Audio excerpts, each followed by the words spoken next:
जय माता दी। Welcome to my channel friends. आज हम जगन्नाथपुरी की रथ यात्रा के बारे में बात करेंगे।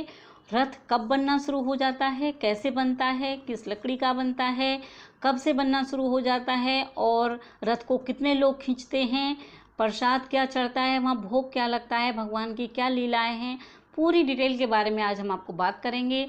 हम घर पर भी ये पूजा कर सकते हैं। अगर हम जगन्नाथपुरी नहीं जा पाते हैं तो हम घर पर मैं वो वीडियो आपके लिए लेकर आई हूँ। वीडियो अच्छी लगे तो प्लीज़ लाइक कीजिएगा और शेयर कीजिएगा। तो बोलिए जगन्नाथ महाराज की जय।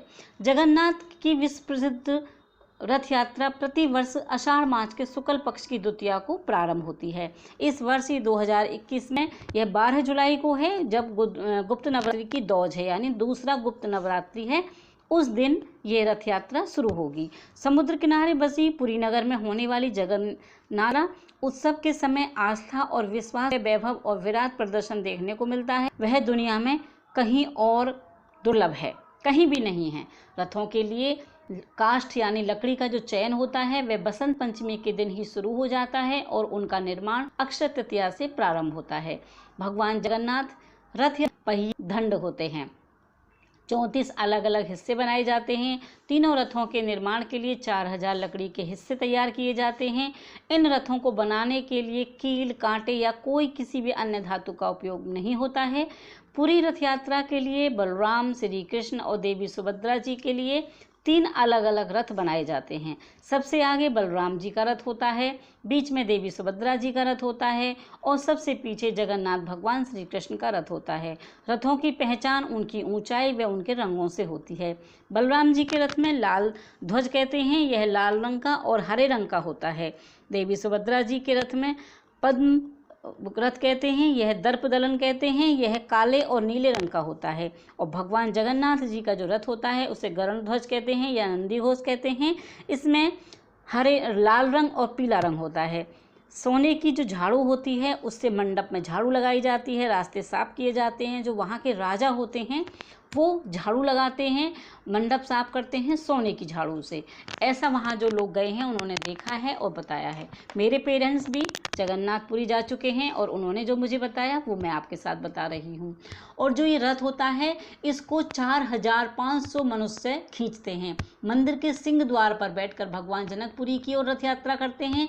जनकपुरी पहुंचकर 3 दिन भगवान वहाँ निवास करते हैं। वहाँ उनकी भेंट लक्ष्मी जी से होती है। इसके बाद भगवान पुनः जगन्नाथपुरी लौट आते हैं। इस रथ यात्रा को देखने के लिए देश और विदेश के कोने कोने से लाखों यात्री आते हैं। इस मंदिर की प्रतिमाओं को वर्ष में केवल एक बार इस दिन मंदिर से बाहर निकाला जाता है। और जगन्नाथपुरी में अगर पाँव भी रख लें तो समझ लिए बहुत सौभाग्य की बात होती है। इस रथ को नगाड़ों, तुरई और शंख ध्वनि के बीच भक्तगण रथ खींचते हैं। रथ खींचने वालों में होड़ मची रहती है कि बहुत प्रेरित होते हैं लोग रथ को खींचने के लिए। विदेशों से लोग आते हैं, सारी दुनिया से लोग आते हैं। 12 साल में मूर्ति बदली जाती हैं। रथ यात्रा तो साल में एक बार होती है और 12 साल बाद मूर्तियों को बदला जाता है। ये लकड़ी की मूर्ति होती हैं तो हर 12 साल बाद बदली जाती हैं। सीआरपीएफ के पहरे के अंदर पूरे शहर की लाइटें बंद की जाती हैं। पंडित जी को आंखों पर पट्टी बांध दी जाती है और किसी को भी अपने घरों से बाहर छतों से झांकने की भी अनुमति नहीं होती है। पंडित जी की आंखों पर पट्टी बांधकर, हाथों में दस्ताने पहनाकर उन्हें मंदिर में प्रवेश किया जाता है और पंडित जी पुरानी मूर्ति से नई मूर्ति को बदलते हैं। जब वह पुरानी मूर्ति से नई मूर्ति बदलते हैं तो पुरानी मूर्ति में एक ब्रह्म पदार्थ होता है, वो भगवान का दिल कहते हैं, जिसे उसे निकाल करके वो नई मूर्ति में रखते हैं। और यह परंपरा सैकड़ों हजारों वर्षों से चली आ रही है। पुरानी मूर्ति से नई मूर्ति में ब्रह्म पदार्थ को डाला जाना आज तक किसी ने भी उसको देखा नहीं है। पंडित जी और पुजारियों ने भी नहीं देखा है। हजारों सालों की ये परंपरा है। पुजारी को भी यह नहीं पता चलता है कि वह क्या है, कैसा है, देखने में क्या है। कुछ वैज्ञानिकों ने, राजा महाराजाओं ने या हमारे जो पत्रकार होते हैं, इन सब लोगों ने जब पूछा है वहाँ जाकर पुजारियों से तो उन्होंने बताया कि छूने में वह खरगोश जैसा लगता है, उनकी तरह खरगोश की तरह उछलता है, हरकत करता है। बस इतना ही पता चलता है कि कोई चीज़ है जो हाथ में है, सॉफ्ट है बहुत और उछल रही है। और पंडित जो पुजारी होते हैं उसको नई मूर्ति में डाल देते हैं। मंदिर के अंदर कोई प्रवेश नहीं कर सकता पुजारी के अलावा, तो पुजारी जी को भी नहीं पता होता कि देखने में कैसा है, आज तक किसी ने नहीं देखा। उसे ब्रह्म पदार्थ भी कहते हैं और वो भगवान का दिल है। तो ये हमारे जगन्नाथ भगवान की लीलाएं हैं जो आज भी वहाँ पर मौजूद हैं। वो जो जाते हैं वो फील कर सकते हैं, और जो मुझे बताया गया, जो मैंने फील किया, वो मैं आप तक पहुँचा रही हूँ। उस मंदिर की एक और विशेषता है कि मंदिर के ऊपर कभी पक्षी भी नहीं उड़ते। बैठना तो बहुत दूर की बात है, एरोप्लेन भी मंदिर के ऊपर होकर नहीं जाता है। और जो वहाँ का जो ध्वज है, झंडा है, वो उल्टी दिशा में उड़ता है। और जो मंदिर की परछाई है वो भी नीचे नहीं पड़ती है। जैसे सूरज के साथ साथ परछाइयाँ बदलती रहती हैं, हमें अपनी परछाई भी दिखती है, लेकिन वहाँ उस मंदिर की परछाई ज़मीन पर नहीं पड़ती है। और जो मंदिर के झंडे के साथ चक्र बना हुआ है, चक्र लगा हुआ है, उसको भी चारों दिशाओं से कहीं से भी आप देखोगे तो वो एक जैसा सीधा ही दिखता है, चक्र भी, और झंडा उल्टी दिशा में उड़ता रहता है। और झंडा रोज़ बदला जाता है, शाम को डेली बदला जाता है झंडा। तो कितने भक्त आए, और मतलब कितने भक्त वहाँ जाते हैं, देखते हैं, और तब विश्वास करते हैं कि हमारे जो भगवान जगन्नाथ जी के रथ यात्रा मंदिर पुरी में जो है, उसमें भगवान साक्षात बैठे हुए हैं। और उसकी एक विशेषता है कि जगन्नाथ मंदिर की जो रसोई है वो दुनिया की सबसे बड़ी रसोई है। वहाँ 500 से ज़्यादा रसोइयाँ हैं जो प्रसाद बनाते हैं, जो प्रसाद कभी कम नहीं पड़ता है। और 300 पुजारी जो प्रसाद बनाते हैं, रसोइया, उनके हेल्पर हैं।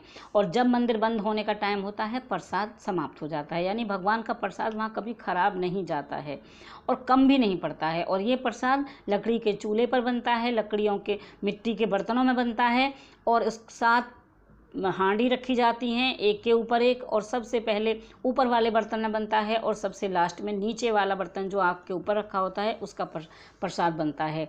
और ये भगवान की ही लीला है कि प्रसाद कभी कम नहीं पड़ता, और सबसे पहले सबसे ऊपर वाली हांडी का प्रसाद बनता है। और सबसे बड़ी विशेषता, जगन्नाथपुरी में ही एकादशी के दिन चावल का भोग लगाया जाता है। तो मैं आपको बताना चाहती हूँ कि हम एकादशी के दिन चावल खाते हैं तो हम पाप के भागीदार बनते हैं, लेकिन जगन्नाथ मंदिर ही ऐसा है पुरी में कि जहाँ एकादशी के दिन भी चावल का भोग लगाया जाता है। तो ऐसी लीला है हमारे जगन्नाथ भगवान की, जो सबकी मनोकामना पूरी करते हैं। अपनी लाइफ में एक बार जगन्नाथ जी के दर्शन के लिए ज़रूर जाना चाहिए, नहीं तो आप घर पर रहकर भी जगन्नाथ भगवान की पूजा कर सकते हैं, उनको प्रसाद भोग चढ़ा सकते हैं, और आप उस दिन चावल की पूजा भी कर सकते हैं, यानी चावल का भोग भी भगवान को लगा सकते हैं, खिचड़ी का भोग लगा सकते हैं। कर्माबाई की खिचड़ी का भोग लगता है वहाँ सुबह को। सबसे पहले वहाँ माता जो हमारी कर्माबाई थी, उनका खिचड़ी का भोग भगवान जगन्नाथ को लगाया जाता है। तो आई होप कि आपको वीडियो अच्छी लगी होगी। वीडियो अच्छी लगे तो प्लीज़ लाइक कीजिएगा, शेयर कीजिएगा। टिल देन बाय बाय, जय माता दी, जगन्नाथ भगवान की जय। रिकॉर्डिंग में थोड़ी मिस्टेक होने की वजह से आप डिस्क्रिप्शन बॉक्स पढ़ना ना भूलें, उसमें पूरी जानकारी दी गई है। तो प्लीज़ डिस्क्रिप्शन बॉक्स में रथ यात्रा के बारे में ज़रूर पढ़िएगा। वीडियो अच्छी लगे तो लाइक कीजिएगा, शेयर कीजिएगा। पूरी वीडियो देखने से भगवान जगन्नाथ महाराज की, भगवान जगन्नाथ की आपको कृपा प्राप्त होगी। जय माता दी।